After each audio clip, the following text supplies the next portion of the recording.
Hi, I'm Eric Beard. Wanted to give you my 2 cents on one of the social media sites, LinkedIn. It's gained popularity over the last 2 or 3 years, and one of the easy ways to explain LinkedIn, it's the professional version of Facebook. You don't have the pictures, but you have the ability to connect through different networks. So if you're a little bit newer to LinkedIn, I'm just going to give you a few tips. Some things I've learned the hard way, other things might just be some pet peeves that I have when I run into it.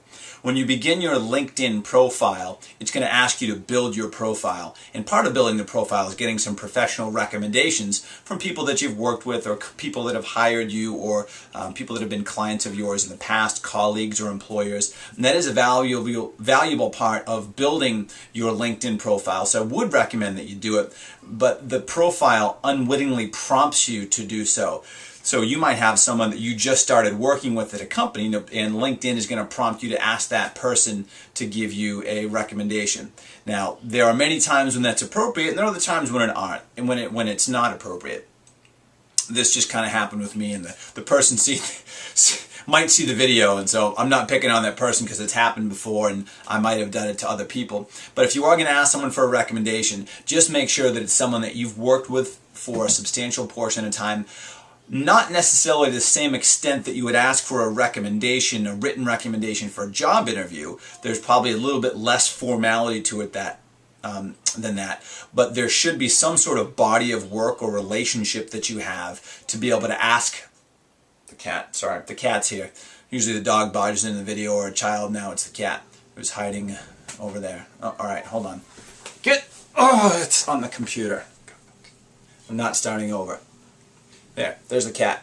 So LinkedIn videos, you can't have pets on your LinkedIn videos. So when you're asking for a recommendation, it doesn't have to have the same formality that it would when you're asking for a job interview, but it is something that you would want to wait some time to have a body of work that someone could comment on. Either you've completed a project, they've hired you multiple times, you've worked alongside of someone in an office, you've had multiple conference calls with them, something along those lines. So in building in your LinkedIn profile, be selective about who you ask for recommendations and when.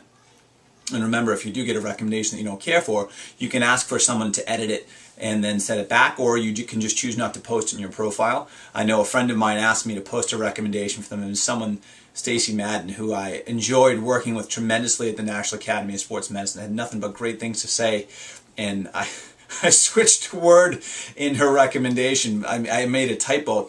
I tried to type conscientious, and the automatic spell checker had put in contentious. Whoops! Not so good. So luckily Stacy caught that. I changed that on her profile, and then she was able to post that recommendation. So sorry, Stacy, and thanks for catching that. That was very conscientious of you to proof me in my work and double checking on me. So that's it for recommendations for now. One last thing, since I'm on a tangent on LinkedIn, I'll give you two more. A lot of times there are free webinars for coaching on how to use different social media sites to build your business. You can learn some great tips from them, but at the end there's usually a pitch into a coaching program, product, service. Sometimes they're very much worth it, and sometimes it's just worth going through the program to learn a little bit more about how to use this media, and sometimes you might want to invest in one of those things, but I'm just going to give you these really no strings attached, just some personal insights, and I feel like I could go on for about a half hour on LinkedIn, but I'll try to keep this about 7 minutes for you, or less. So next area I want to talk about on LinkedIn is when you're sending friend requests.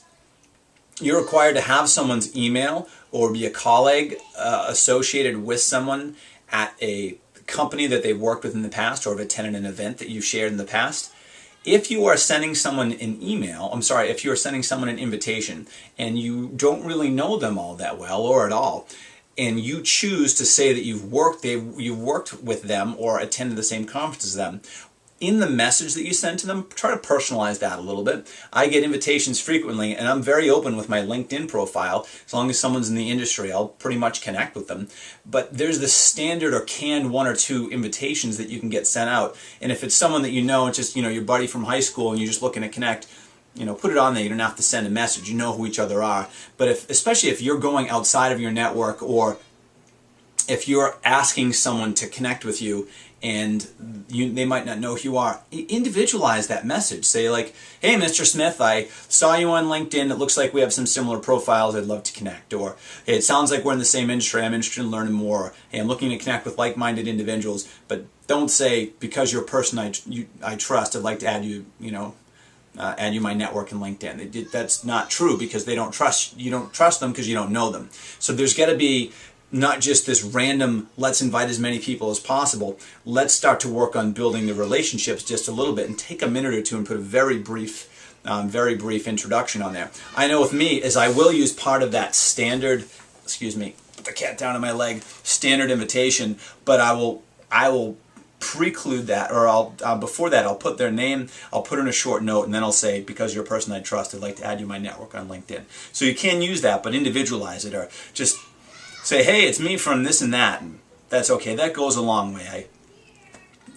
I don't mind joining people that I don't know but are in a similar industry, but at the same time I appreciate some attention to building relationships, not just almost spamming people and just invite, especially if it's someone that's kind of outside of one of your groups. And LinkedIn tries to be a little bit more protective or selective than social media sites like Facebook or Twitter, where you can just follow someone or friend someone, which is much easier. Sorry, let's get rid of the cat. Last little bit of information that I like to talk about on LinkedIn. I know we're running up against the time on this one. Let's see, I talked about the recommendations. I talked about the invitations. I got a couple more things. I'll just go for one. Last thing is, when you're building your profile, don't exaggerate.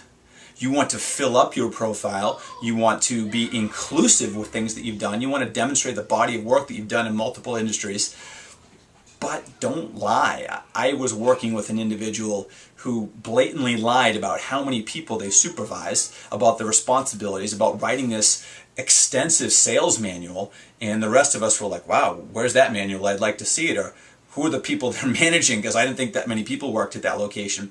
So just keep in mind, be truthful. It's just like a resume, and hopefully you would have integrity around a resume. Just because something's online doesn't mean that you can be disingenuous about it. So hopefully these tips have been helpful for connecting with other like-minded professionals. And I'm Eric Beard. I'd love to connect with you on LinkedIn. Send me a message. And one of the things that I found has been an advantage about LinkedIn is people within my network have connected within each other, and I've seen people get jobs and hire each other for clients or products or services. So has it helped me personally? Hasn't brought me anything personally other than satisfaction of seeing people that are like-minded connect with each other. And if I can be a vehicle to connect A to B, then I feel like I've done a good job in passing that along. So that could be your message with LinkedIn. It could help you get something out of it, or you could help someone else get something out of it. There's symbiotic relationships to be had in social media, and hopefully you can use LinkedIn as a source for you to do that.